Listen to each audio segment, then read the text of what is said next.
अखंड ज्योति अगस्त 2021। नर और नारी एक समान। नारी सृष्टा की एक अनमोल कृति है, श्रेष्ठतम रचना है। स्वामी विवेकानंद के शब्दों में कहें तो ईश्वर की प्रथम अभिव्यक्ति ही वह हाथ है जो पालना झुलाता है। संसार में चेतना के आविर्भाव का श्रेय नारी को ही जाता है। वह अपने वात्सल्य से, प्रेम से, साधना से, सेवा से, संवेदना से पूरे परिवार, समाज व राष्ट्र को सींचती है। नारी की महत्ता को ऋग्वेद ने कुछ इस प्रकार प्रकाशित किया है।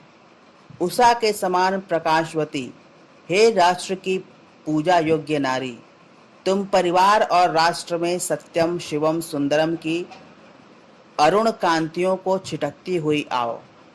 उसी नारी को लेकर मनुस्मृति का उद्घोष है, यत्र नार्यस्तु पूज्यन्ते रमन्ते तत्र देवता, यत्रैतास्तु न पूज्यन्ते सर्वास्तत्रा फलाः क्रिया। मनुस्मृति। शोचन्ति जामयो यत्र विनश्चात्याशु तत्कुलं, न शोचन्ति तु यत्रैता वर्धते तद्धि सर्वदा। मनुस्मृति। अर्थात जहाँ नारियों की पूजा होती है, सम्मान सत्कार होता है, वहाँ देवता निवास करते हैं, और जहाँ नारियों की पूजा नहीं होती, उनका सम्मान नहीं होता, वहाँ किए गए समस्त अच्छे कर्म निष्फल हो जाते हैं। जिस कुल में स्त्रियां कष्ट भोगती हैं, वह कुल शीघ्र ही नष्ट हो जाता है, और जहाँ स्त्रियां प्रसन्न रहती हैं, वह कुल सदैव फलता फूलता और समृद्ध रहता है। नारी की महत्ता से भारतीय वाङ्मय भरे पड़े हैं। एक पुरुष अपने पिता के कुल का प्रतिनिधित्व करता है, तो वहीं एक नारी अपने पिता व पति दोनों के कुलों का प्रतिनिधित्व करती हैं। उसके ऊपर यह दोहरी जिम्मेदारी होती है। वह अपने श्रेष्ठ आचरण व आदर्श से दोनों कुलों को गौरवान्वित करती है। भगवान श्री राम के वनवास जाने पर सीता भी राजसी सुख वैभव को त्याग कर अपने पति के साथ वन जाने को तत्पर हो जाती हैं। वे राजसी वेश की जगह तपस्विनी का वेश धारण कर लेती हैं। श्री रामचरितमानस में गोस्वामी तुलसीदास जी लिखते हैं, तापस वेश जनकस्य देखी, भयउ पेमु परितोषु विशेषी, पुत्र पवित्र किए कुल दोऊ, सुजस धवल जगु कह सबु कोऊ। अर्थात सीता जी को तपस्विनी वेश में देखकर राजा जनक को विशेष प्रेम और संतोष हुआ। उन्होंने कहा कि बेटी, तुमने अपने आचरण से दोनों कुल पवित्र कर दिए। तेरे निर्मल यश से सारा जगत उज्जवल हो रहा है, ऐसा सब कोई कहते हैं। यह भारत की नारी का सर्वोच्च आदर्श है जो हमें देखने को मिलता है। राजपाट हो, रणभूमि हो या फिर साधना का समर हो, हर जगह नारियों ने अपनी श्रेष्ठता, क्षमता व प्रतिभा का परचम फहराया है। वैदिक काल में नारियां वेद भी पढ़ती थीं और पढ़ाती भी थीं। मैत्रेयी, गार्गी, अपाला, घोषा आदि ऋषिकाएं इसका उदाहरण है। इतना ही नहीं, आश्रमों, आरण्यकों, गुरुकुलों आदि के सफल संचालन में ऋषियों के साथ साथ ऋषिकाओं एवं ऋषि पत्नियों का भी उतना ही योगदान होता था।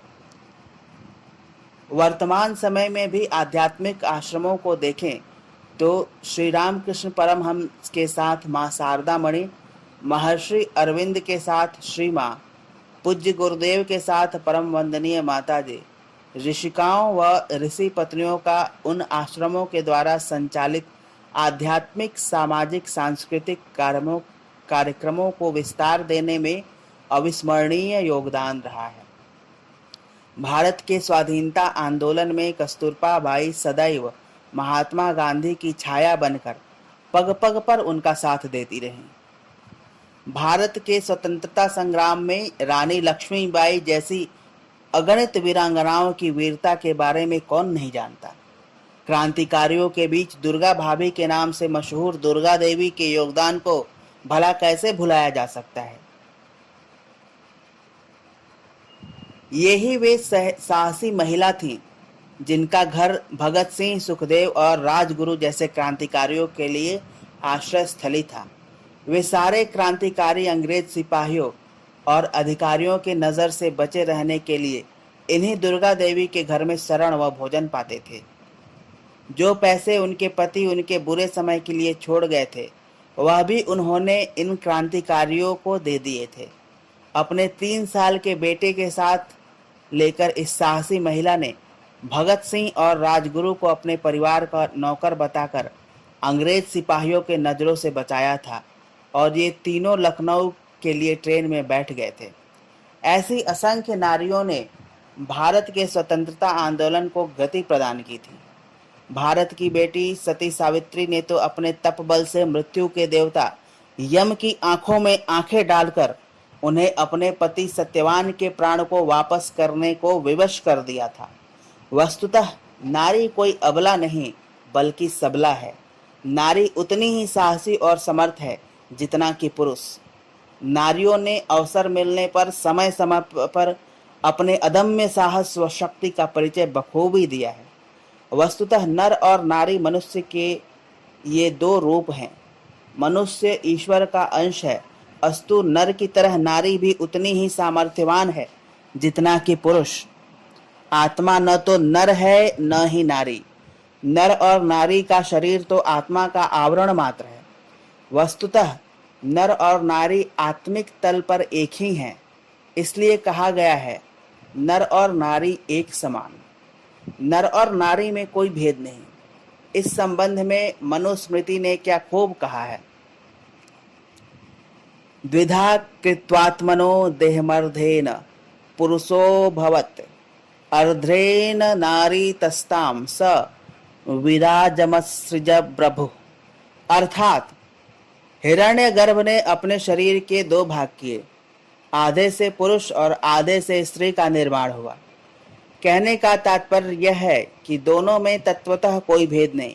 हाँ, नर और नारी में शारीरिक संरचना में अंतर तो है, पर त्याग, तपस्या, साहस, शौर्य, मनोबल, आत्मबल, पुरुषार्थ, प्रतिभा आदि के स्तर पर कोई अंतर नहीं।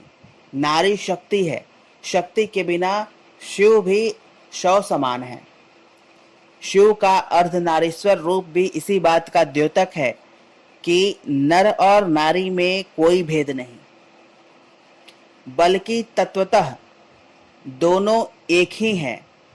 नर और नारी की सम्मिलित शक्ति से ही परिवार, समाज, राष्ट्र व विश्व का निर्माण होता है। नर और नारी की सम्मिलित शक्ति से ही परिवार, समाज व राष्ट्र सशक्त व समृद्ध होता है।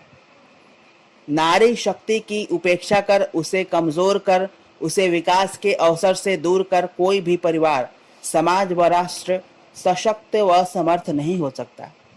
नारी पुरुषों की प्रतिद्वंद्वी नहीं बल्कि पूरक है।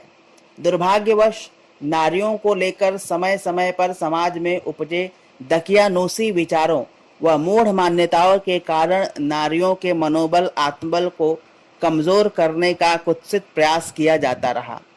नारियों में पुरुषों के मुकाबले बुद्धि, मेधा, प्रतिभा, पुरुषार्थ, साहस, क्षमता, सामर्थ्य आदि के कमतर होने व उनके अबला होने जैसी हीन भावनाएं भरी जाती रहीं। उनकी शक्ति, सामर्थ्य व क्षमता को कमतर आंकने की भूलें की जाती रहीं और इसका भारी खामियाजा पूरे समाज, राष्ट्र व विश्व समुदाय को भुगतना पड़ा है। अवसर न मिलने पर तो कोई भी जेल में बंद कैदियों की तरह गई गुजरी अवस्था में देखा जा सकता है, पर यदि उसे स्वतंत्र चलने और प्रतिभा विकसित करने के अवसर मिले, समान अवसर मिले, तो नारी भी हर दृष्टि से समर्थ हो सकती है, सशक्त हो सकती है। मध्य युग में नारी को केवल घर की संकीर्ण सीमाओं में आबद्ध कर दिया गया। तथाकथित आदर्शों के नाम पर उनकी स्वाधीनता छीन ली गई। मध्य युग के बाद भी सदियों तक नारी को बहुत सी सामाजिक कुरीतियों, मूढ़ मान्यताओं व पाखंडों का सामना करना पड़ा है। पुत्र ही पिता के वंश को आगे बढ़ाने वाला असली उत्तराधिकारी है। पुत्र के द्वारा मुखाग्नि देने पर ही पिता को मुक्ति प्राप्त होती है। पुत्री पराई संपत्ति है। आदि शास्त्र विरोधी मूढ़ मान्यताओं ने नारियों की स्वाधीनता का न सिर्फ हरण किया, बल्कि उन्हें अपनी क्षमता प्रतिभा विकसित करने के अवसर से भी वंचित कराया। विभिन्न युगों में राजा राम मोहन राय, ईश्वर चंद्र विद्यासागर, स्वामी दयानंद सरस्वती, स्वामी विवेकानंद, महर्षि अरविंद व परम पूज्य गुरुदेव जैसे असंख्य महान विचारकों व समाज सुधारकों ने स्त्री को लेकर मूढ़ मान्यताओं, कुरीतियों व पाखंडों से स्त्री को होने वाली हानियों को अनुभव किया, तो उन्होंने अपने लेखों, व्याख्यानों, सामाजिक सांस्कृतिक आंदोलनों व नारी जागृति, नारी जागरण की, नारी सशक्तिकरण हेतु चलाए गए विभिन्न कार्यक्रमों के माध्यमों से नारियों के सर्वांगीण विकास हेतु अमूल्य योगदान भी दिया। परिणामतः नारियों में जागृति आने लगी और नारियों ने अपनी मेधा, प्रतिभा व पुरुषार्थ के बल पर समाज में उच्च स्थान प्राप्त किया व मानव समाज के मार्गदर्शन व प्रगति में प्रशंसनीय कार्य करती रही। इसमें कोई संदेह नहीं कि आज भी लैंगिक भेदभाव, बेटे बेटी में फर्क, बहू बेटी में फर्क, घरेलू हिंसा, कार्यस्थल पर होने वाले अपराध, यौन शोषण, असुरक्षा, अशिक्षा, बाल विवाह, दहेज प्रथा, कन्या भ्रूण हत्या जैसी समस्याएं परिवार व समाज में व्याप्त हैं, जिन्हें परिवार, समाज व राष्ट्र के व्यापक हित में दूर किए जाने की अविलंब आवश्यकता है। नारी सशक्तिकरण को लेकर स्वामी विवेकानंद ने ठीक ही कहा है कि मातृभूमि एवं नारी जाति के प्रति कर्तव्य भाव, सम्मान भाव एवं नारी जाति के स्वयं जागरूक होने से ही हमारे देश का भविष्य उज्जवल हो सकता है। जिस देश में, जिस जाति में स्त्रियों का सम्मान नहीं, उसकी सामर्थ्य, शक्ति, सामर्थ्य व प्रतिभा विकसित करने के प्रयास, पुरुषार्थ व अवसर नहीं, वह देश, वह जाति कभी बड़ा नहीं हो सकती, विकसित नहीं हो सकती। महात्मा गांधी भी महिलाओं के विषय में बड़ा ही सकारात्मक दृष्टिकोण रखते थे। वे महिलाओं को पुरुषों के मुकाबले अधिक सुदृढ़ और सुहृदय मानते थे। वे नारी को अबला कहने की भी सख्त खिलाफ थे। उनकी यह स्पष्ट धारणा थी कि महिलाओं को अबला कहना महिलाओं की आंतरिक शक्ति को दुत्कारना है। यदि हम इतिहास पर नजर डालें तो हमें उनकी वीरता की कई मिसालें मिलेंगी।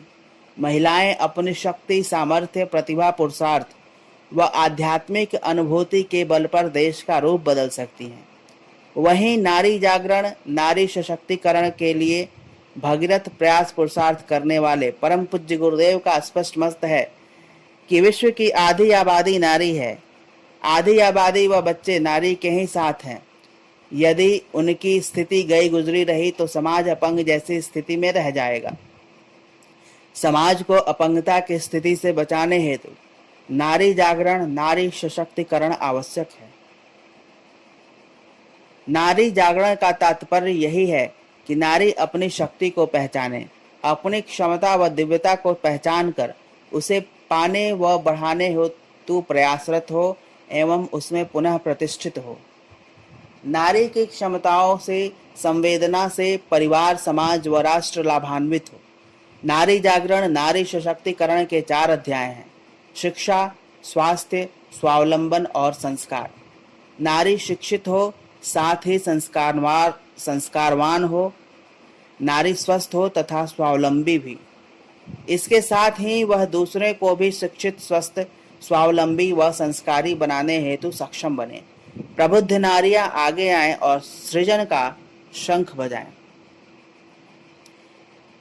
पिछड़ी हुई स्थिति में पड़ी नारी को आगे बढ़ाने परिवार के पुरुष की ही भांति महती भूमिका है। उन्हीं की सेवा शुश्रूषा में नारी का अधिकांश समय बीतता है।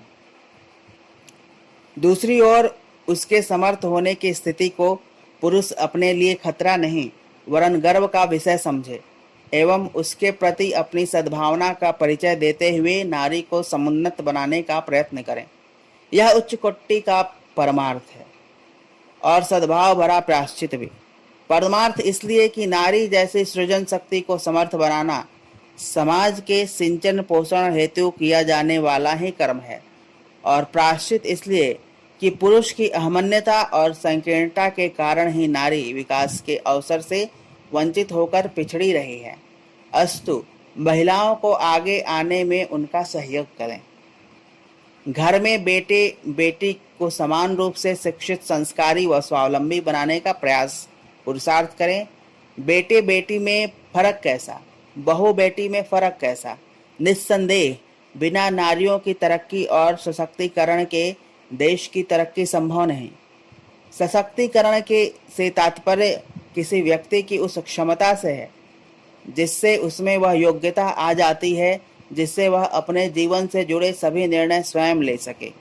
नारी सशक्तिकरण में भी हम उसी क्षमता की बात कर रहे हैं जहां महिलाएं परिवार और समाज के सभी बंधनों से मुक्त होकर अपने निर्णयों की निर्माता स्वयं हो। नारी सशक्तिकरण को लेकर सरकार भी सचेष्ट है, प्रयासरत है। सरकार के द्वारा नारी सशक्तिकरण के लिए कई सारी योजनाएं चलाई जा रही हैं। बेटी बचाओ बेटी पढ़ाओ योजना, महिला हेल्पलाइन योजना, उज्ज्वला योजना, लड़कियों की शिक्षा के लिए स्कॉलरशिप योजना, support to training and employment programme for women, Mahila Shakti केंद्र, पंचायती राज योजनाओं में महिलाओं के लिए आरक्षण, उत्तराधिकार अधिनियम, ट्रिपल तलाक कानून, घरेलू हिंसा अधिनियम, भ्रूण हत्या संबंधी कानून, दहेज प्रथा विरोधी कानून आदि कई सरकारी योजनाएं व कार्यक्रम व कानून हैं जो नारी सशक्तिकरण की दिशा में कारगर साबित हो रही हैं। सत्य यह भी है कि नारी सशक्ति के पूर्ण लक्ष्य को प्राप्त करना अकेले सरकार की जिम्मेदारी नहीं, बल्कि पूरे समाज की सामूहिक जिम्मेदारी है। नारियों को स्वयं भी अपने अधिकारों व अवसरों के प्रति जागरूक होना होगा। पुरुषों को आगे आकर नारियों को सशक्त करने में अपनी सार्थक व सकारात्मक भूमिका निभानी होगी। इसकी शुरुआत अपने घर परिवार से ही करनी होगी। विभिन्न सामाजिक, सांस्कृतिक व आध्यात्मिक संस्थाओं को आगे आकर इस महान यज्ञ में अपनी आहुतियां समर्पित करनी होंगी। शिक्षा नारी सशक्तिकरण का सबसे प्रभावशाली साधन है। विभिन्न सरकारी व गैर सरकारी शिक्षण संस्थाओं को आगे आकर शिक्षा, संस्कार व स्वावलंबन के द्वारा लड़कियों को सशक्त करने में अपने सार्थक भूमिका निभानी ही होगी। आर्थिक तंगी के कारण शिक्षा से वंचित लड़कियों को शिक्षा, संस्कार व स्वावलंबन के माध्यम से सशक्त करने हेतु विभिन्न शैक्षणिक संस्थानों को आगे आना ही चाहिए, क्योंकि यह उनका सामाजिक राष्ट्रीय कर्तव्य भी है और समय की मांग भी। संसार में समय समय पर ऐसी कई घटनाएं घटती हैं जिन्हें सामान्य मानवीय बुद्धि से, दृष्टि से देख पाना संभव नहीं होता, पर जिनके पास दूरदृष्टि है, दिव्य दृष्टि है, वे भविष्य में घटित होने वाली घटनाओं को भी हथेली पर रखे आंवले की तरह देख पाते हैं, देख सकते हैं। इसलिए तो स्वामी विवेकानंद व श्री अरविंद जैसे युग दृष्टा ऋषियों ने अपनी दिव्य दृष्टि से भारत के सन 1947 में आजाद होने की घटना को वर्षों पूर्व ही देख लिया था। महर्षि अरविंद ने वर्तमान शताब्दी को मदर सेंचुरी कहा है। युग निर्माण के सूत्रधार व मानव में देवत्व का उदय एवं धरती पर स्वर्ग का अवतरण के उद्घोषक परम पूज्य गुरुदेव ने तो 21वीं सदी उज्जवल भविष्य एवं 21वीं सदी नारी सदी का उद्घोष वर्षों पूर्व ही कर दिया था।